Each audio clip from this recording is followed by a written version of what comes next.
Mada Vamani Turaisami Tagavelu, lebih dikenal dengan nama T. Maniam. Dia warga Singapura beretnis India, kelahiran tahun 1943. Di usia 20 tahun, Maniam bergabung dengan kepolisian Singapura. 3 tahun kemudian, pada 1966, di usia 23, Maniam menikah dengan Laksmi. Mereka dikaruniai 2 anak laki-laki. Karir kepolisian Maniam baik. Dia investigator andal yang pernah menangani beberapa kasus pembunuhan.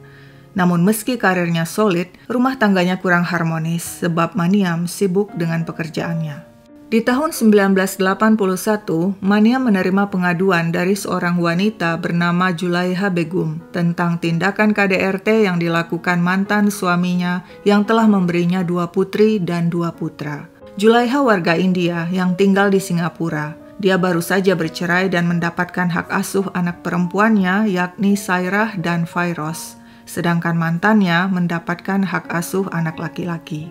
Sejak pertemuan itu, terjalin kedekatan antara Pak Polisi Maniam dan Julaiha yang kemudian meningkat menjadi hubungan asmara tanpa setahu Laksmi, istri Maniam.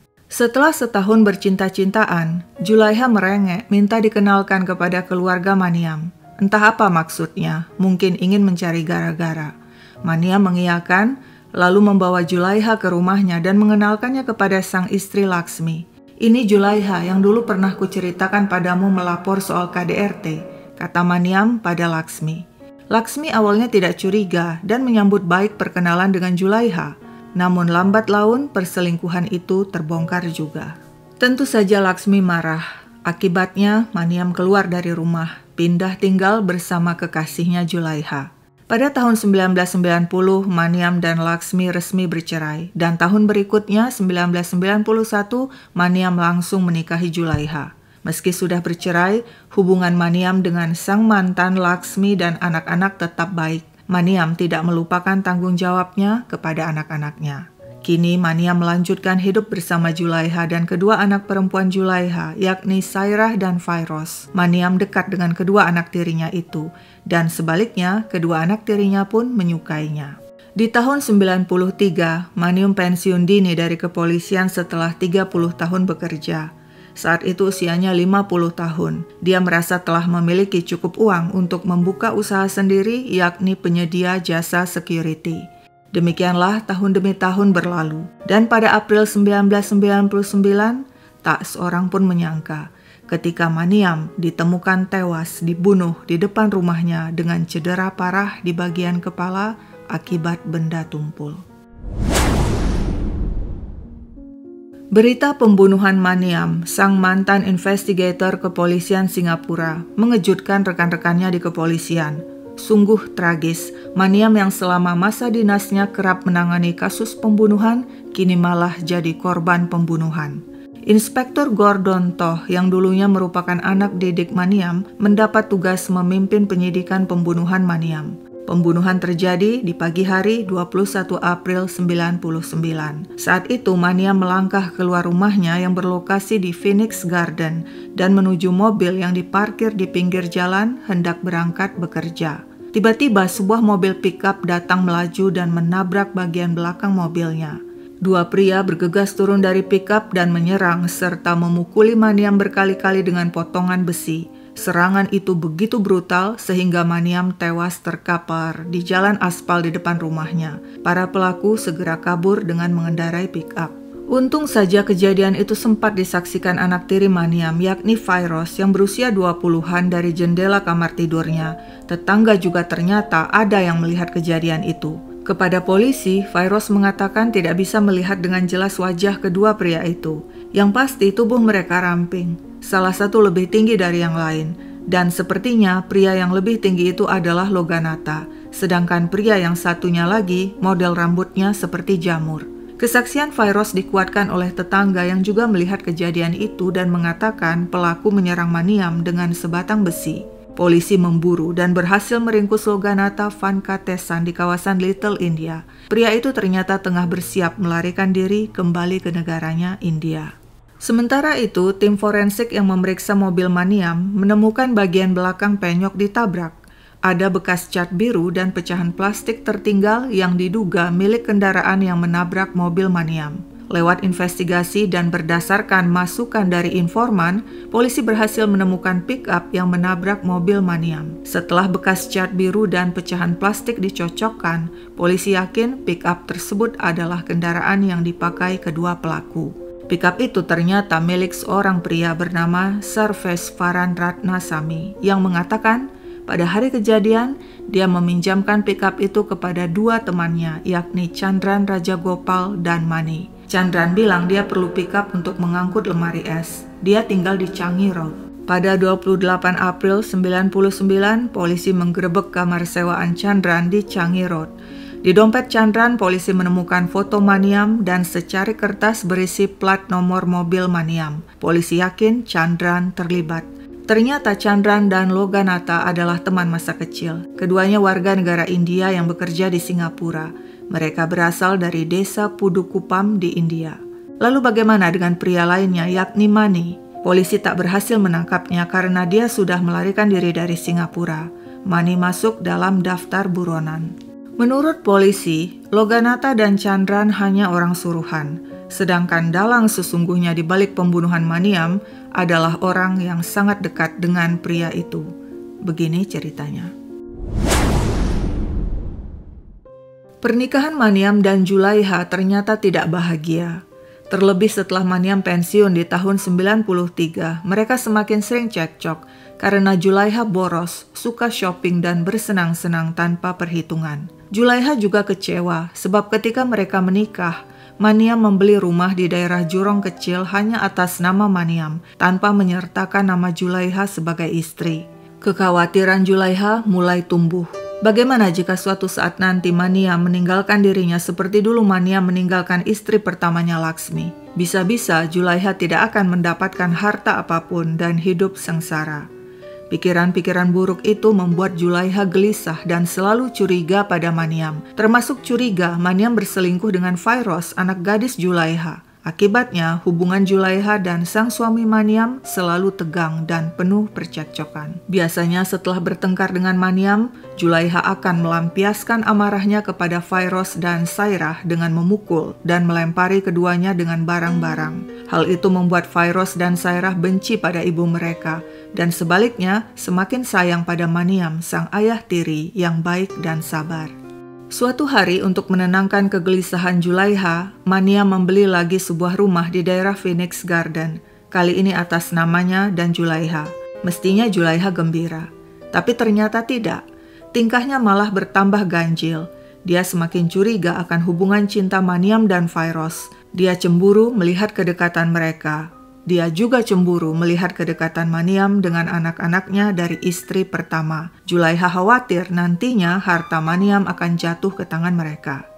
Pada pertengahan tahun 95, hubungan Maniam dan Julaiha semakin memburuk.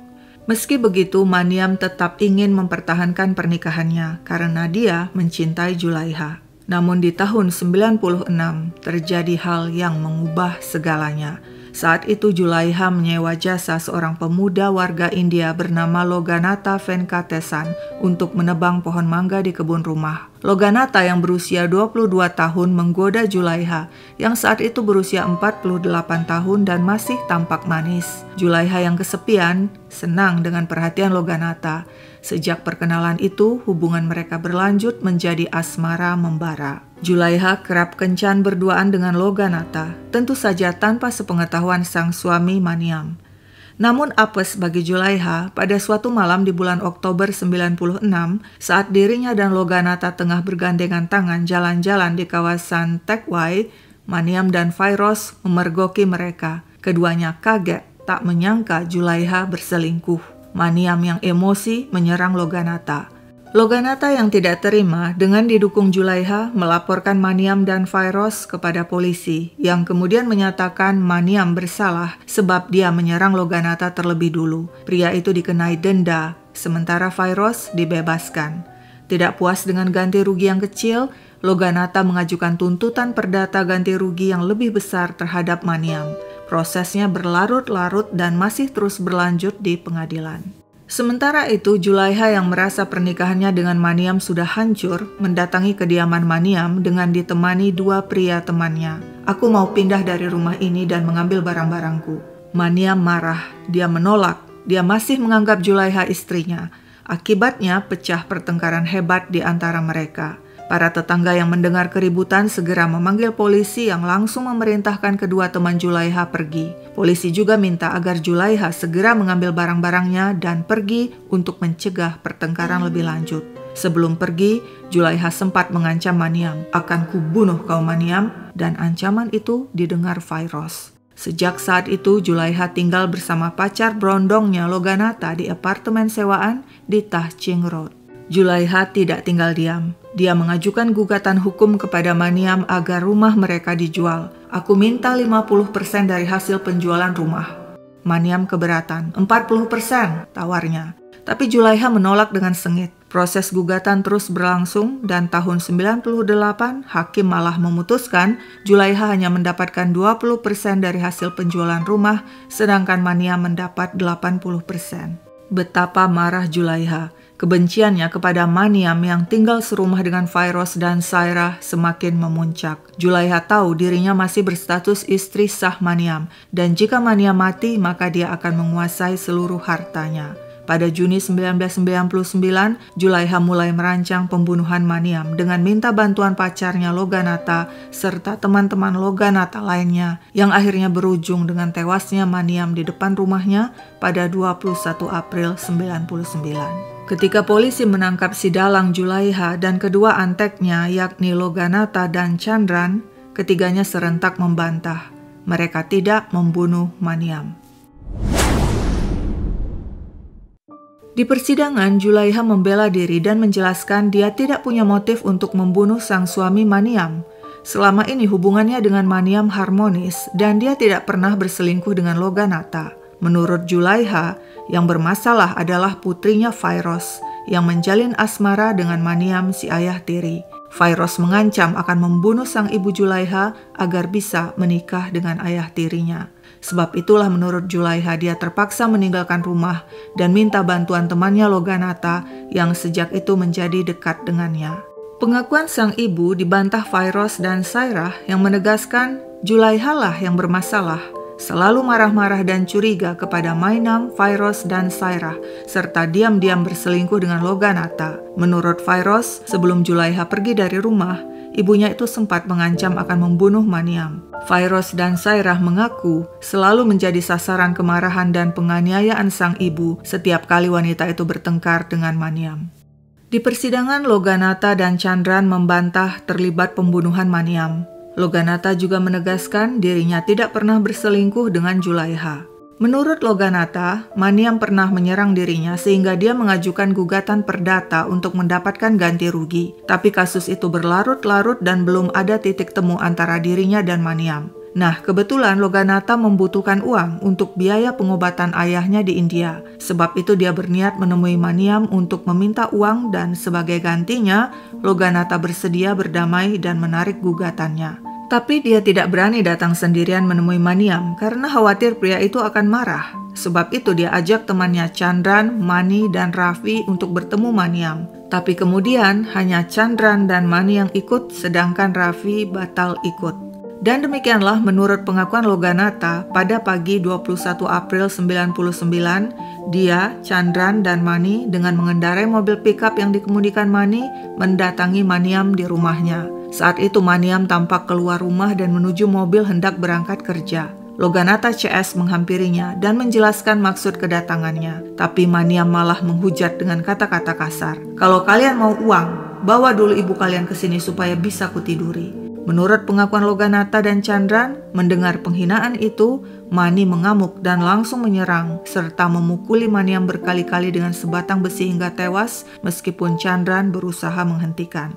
Tapi jaksa penuntut menganggap pengakuan ketiga terdakwa nonsens, sebab jaksa penuntut lebih meyakini kesaksian teman Loganatha dan Chandran lainnya yakni Raffi yang membeberkan rencana pembunuhan secara rinci dan masuk akal. Govindasamy Raffi Chandran atau sebut saja Raffi, merupakan warga negara India yang tinggal dan bekerja di Singapura. Raffi sekampung dengan Loganatha dan Chandran, sama-sama berasal dari desa Pukudukam di India. Menurut kesaksian Raffi, pada 14 April 99, dia, Julaiha, Loganatha, dan Chandran berkumpul di halaman sebuah flat di kawasan Geylang. Julaiha Sidalang minta mereka menghabisi Maniam. Awalnya, Raffi ragu untuk terlibat sebab dia baru saja menikah dan baru punya bayi. Namun saat itu Julaiha mendesak dan berjanji akan memberi bayaran besar. Nanti kalau rumahku sudah terjual dan aku mendapatkan uang, kita akan kabur ke India. Raffi akhirnya setuju. Pada 16 April 99, Raffi, Loganatha, dan Chandran menuju kediaman target Maniam. Setiba di tujuan, mereka lihat Maniam keluar rumah hendak berangkat kerja. Saat itu, tiba-tiba Loganatha bilang dirinya tidak akan ikut menyerang sebab Maniam tentu akan mengenali wajahnya. Loganatha minta agar Raffi dan Chandran saja yang menghabisi Maniam. Demikianlah Raffi dan Chandran mendekati Maniam. Tapi karena takut, Raffi mundur hingga akhirnya Chandran ikut mundur. Rencana pembunuhan pun gagal. Setelah itu, Raffi, Loganatha, dan Chandran kembali bertemu dengan Julaiha untuk merencanakan pembunuhan yang sempat gagal.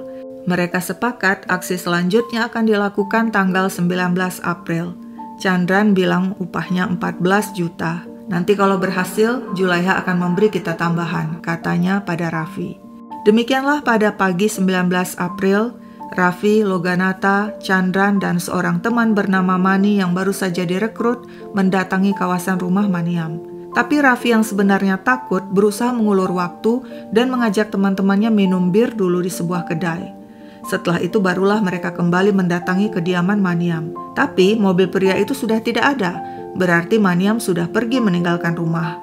Rencana kedua lagi-lagi gagal. Akibatnya Loganatha marah pada Raffi hingga pecah pertengkaran hebat di antara mereka. Raffi diam-diam memutuskan tidak mau lagi ikut dalam aksi pembunuhan dan berniat mencuri uang pembayaran dan akan kabur ke India. Raffi kemudian menyampaikan kepada bosnya dia akan pulang ke India. Dia juga memberitahu kepada teman-temannya tentang rencana Loganatha dan Chandran membunuh Maniam. Temannya mengingatkan agar Raffi jangan ikut-ikutan. Esoknya 20 April, Raffi ditelepon agar berkumpul di kediaman Chandran untuk kembali menyusun rencana pembunuhan Maniam. Raffi pun datang. Diam-diam tanpa setahu Chandran, dia curi uang pembayaran sebesar 14 juta dari dompet Chandran. Setelah pertemuan itu, Raffi tidak pulang ke kediamannya, tapi langsung membeli tiket pesawat dan berangkat hari itu juga ke Madras, India dengan mengantongi uang curian sebesar 14 juta.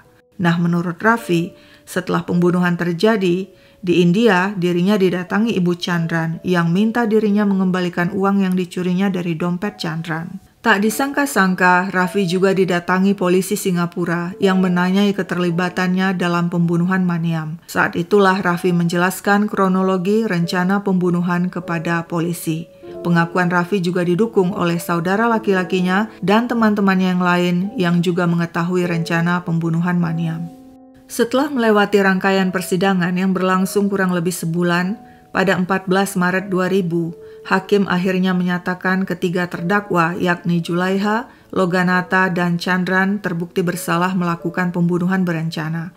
Pengakuan terdakwa yang mengatakan mereka bukan pelaku dianggap lemah, antara lain karena ada saksi-saksi yang melihat saat mereka melakukan aksi pembunuhan. Selain itu, kesaksian Raffi juga dianggap akurat, detail, dan kredibel. Hakim yakin pembunuhan Maniam dilakukan Loganatha dan Chandran karena Fairoz melihat langsung sosok Loganatha saat kejadian. Sedangkan Chandran diyakini sebagai pelaku antara lain lewat foto Maniam dan nomor plat mobil Maniam yang ditemukan di dompetnya. Sehubungan dengan Julaiha, hakim yakin meski tidak berpartisipasi langsung membunuh Maniam, Julaiha merupakan dalang pembunuhan sesuai dengan bukti-bukti termasuk kesaksian Fairoz dan Raffi. Hakim pun menjatuhkan vonis mati kepada Julaiha, Loganatha, dan Chandran. Mereka mengajukan banding dan gerasi, namun ditolak.